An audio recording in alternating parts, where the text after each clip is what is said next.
부처님 당시에는 인도에 크고 작은 300여 개의 나라가 있었고 그 가운데 큰 대국이 16개가 있었고 그 가운데 초강대국이 2나라가 있었습니다.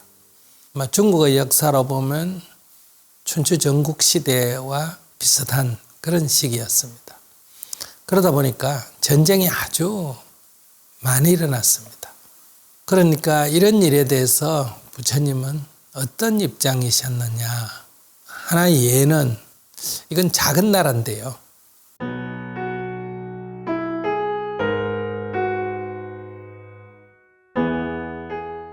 도시국가 같은 작은 나라인데 이 카펠라바스토라고 하는 석가족의 나라하고 이 꼴리족이라고 불리는 나라하고 사이에 로힌이라고 하는 조그마한 강이 흐릅니다. 그 강을 사이에 두고 양쪽 나라가 접해 있었는데 평상시에는 상호 결혼도 하고 이렇게 우호적인 그런 나라였습니다. 그런데 한 해 가뭄이 아주 심해져서 이렇게 그 물을 갖고 양쪽에서 농사를 짓는데 이제 물이 부족해졌어요. 그러니까 이쪽 석가족들이 상대편에게 이 물 나눠대면 양쪽 다 농사가 망하니까 그 물을 우리 쪽으로만 좀 대면 어떻겠냐. 그러니까 이 꼴리족 사람들이 너 말 잘했다. 그래, 그 물을 우리 쪽으로 대겠다. 이렇게 해서 이제 옥신각신 하다가 이제 말싸움이 주먹다짐이 되고 이제 양쪽 패싸움이 된 거예요. 마을에 패싸움이 되고. 그러니까 양쪽에서 다 이제 군대를 보내가 자기 그 나라 사람들을 보호한다고. 이렇게 하다 보니까 양쪽 군대가 충돌하는 전쟁이 일어날 이런 상황까지 이게 발전이 된 거예요. 그래 부처님께서 생각하시기를 만약에 시대를 내버려 두면 양쪽에서 활과 칼로 창으로 큰 싸움이 일어나서 많은 사람이 죽겠다 이렇게 생각해서 그 다투는 현장으로 갔습니다. 그래서 양쪽 이제 그 대장을 불러서 물어봤습니다. 여러분, 사람의 피가 귀합니까? 저 흐르는 강물이 귀합니까? 그러니까 두 장군이 다 말하기를 부처님, 어떻게 피를 그 강물에다가 비유할 수 있겠습니까? 피에 비하면 강물은 하찮은 겁니다. 이렇게 얘기하니까 부처님께서 그렇다면 여러분들은 그 하찮은 강물을 위해서 싸움이 일어난다면 피를 강물처럼 흘리지 않겠느냐. 이렇게 하니까 이제 소위 그 흥분되어 있던 두 사람의 그 마음이 차분해지고 깨달아져서 양쪽이 의논을 해서 수로를 개척하고 물을 나누어 대서 그의 그 가뭄을 이겨냈다.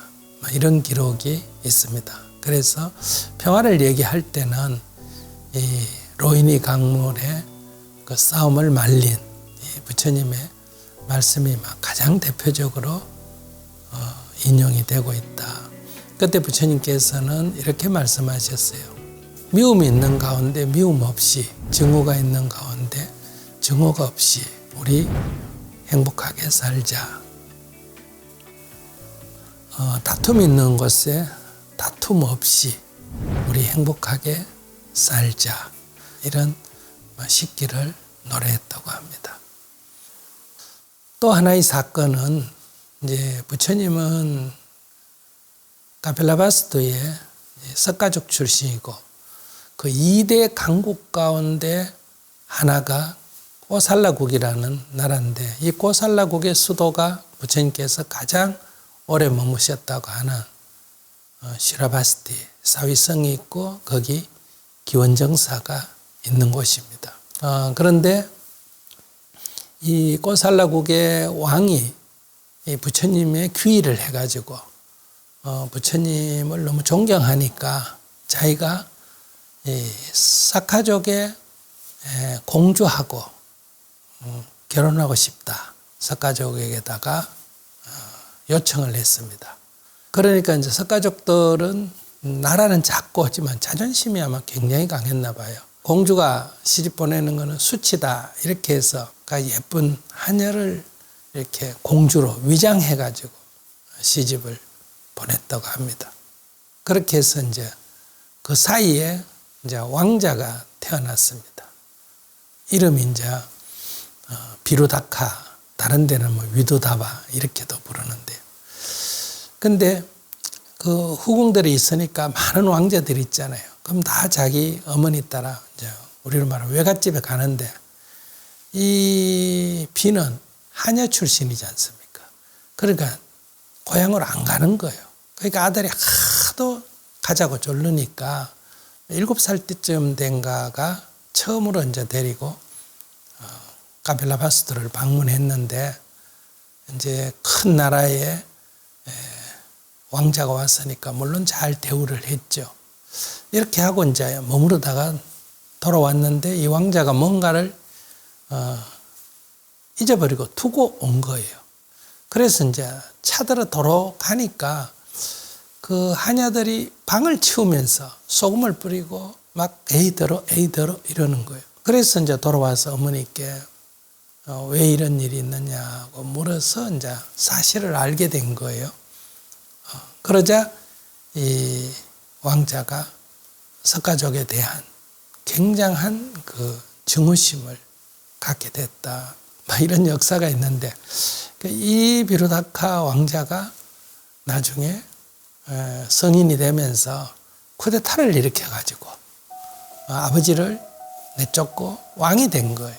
그래서 이 고살라국의 왕이 된 뒤에 이제 자기의 원한을 풀기 위해서 이 카빌라성을 이제 공격을 하게 됐습니다.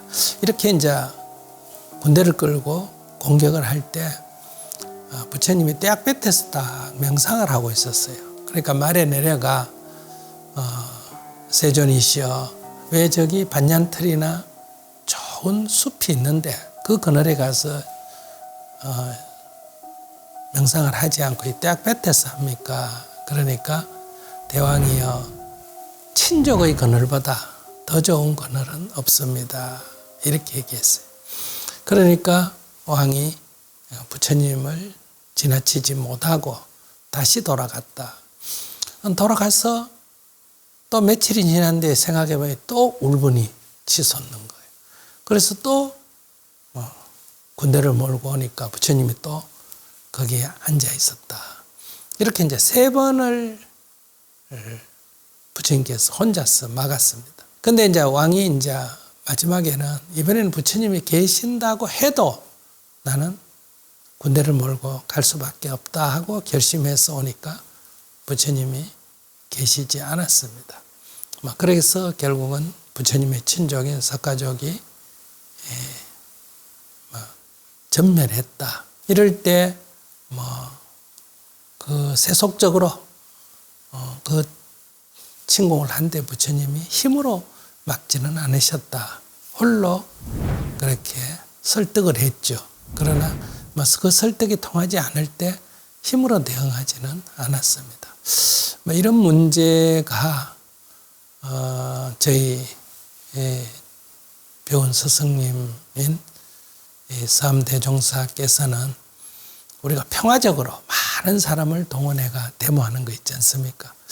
이것도 부처님의 가르침에 어긋난다. 이렇게 말씀하셨어요. 저는 그때 젊을 때 좀 그게 잘 안 받아들여졌어요. 이렇게 어떤 문제가 있을 때 우리가 폭력적으로 하는 거는 안 되지만은 다중의 지표로 평화적으로 반대 의사를 표현해야 되지 않느냐 이렇게 생각하는데 그것도 결국은 다중을 모아서 하는 것은 힘에 의한 것이기 때문에 안 된다 이렇게 말씀을 하셨습니다. 이런 것이 어떤 불교 부처님이 보여주신 모습에서 그러지 않나. 이것이 지금 옳으니 그러니를 넘어서서 이렇게 어떤 문제를 평화적으로 그리고 대화를 통해서 설득을 통해서 하는 데까지 하셨다. 이렇게 볼 수가 있겠습니다.